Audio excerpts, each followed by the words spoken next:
भाजपमध्ये सुद्धा अनेक लोक येणार आहेत, परंतु त्याचा आता फार प्रचार करण्याची आवश्यकता नाही. प्रक्रिया सुरू आहे.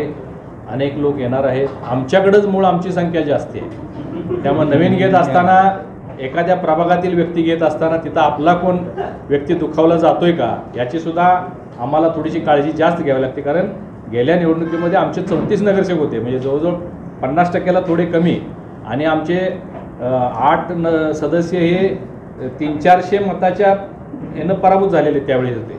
त्यामुळे आमच्याकडे आता आमची संख्या जी आहे ती 50%पेक्षा जास्त आमची आहे. त्यामुळे नवीन व्यक्ती घेत असताना विचारपूर्वक घेतला जावा असं आमची सगळ्यांची भूमिका आहे. आघाडीची पर्याय व्यवस्था यावेळी पण असेल का? गरज पडल्यास, पण मला वाटत नाही गरज पडेल.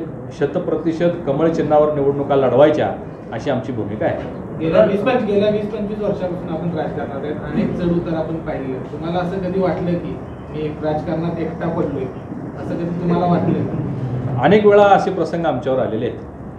तुम्ही बघितलं असेल 2019च्या निवडणुकीमध्ये माझा पराभव म्हणजे माझा घातच झाला. त्यावेळी मी सत्ताधारी पक्षाच्याकडून उमेदवार म्हणून उभा असताना माझा पराभव झाला, अमल माडिकांचा पराभव झाला, सम्राट माडिकांचा पराभव झाला, गोकुळ आमच्या ताब्यातून गेलं, विधान परिषद आमच्या ताब्यातून गेली.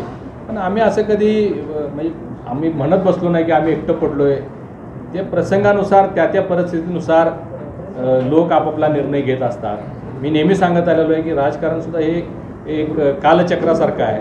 आज मावळलेला दिवस उद्या उगवत असतो. त्या दृष्टिकोनातून आम्ही काम करत राहिलो. आम्ही कधी नाराज झालो नाही, कधी नैराश्य पत्करलं नाही, कधी खचलो नाही.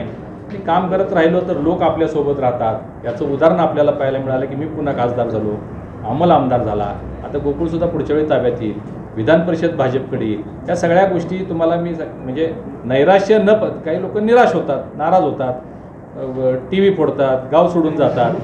आम्ही तसं काही केलं नाही. आम्ही खंबीरपणानं उभा राहिलो. म्हणून आम्ही पुन्हा या जिल्ह्यामध्ये आपल्या कार्यकर्त्यांना न्याय देण्यासाठी आम्ही त्यांच्या पाठी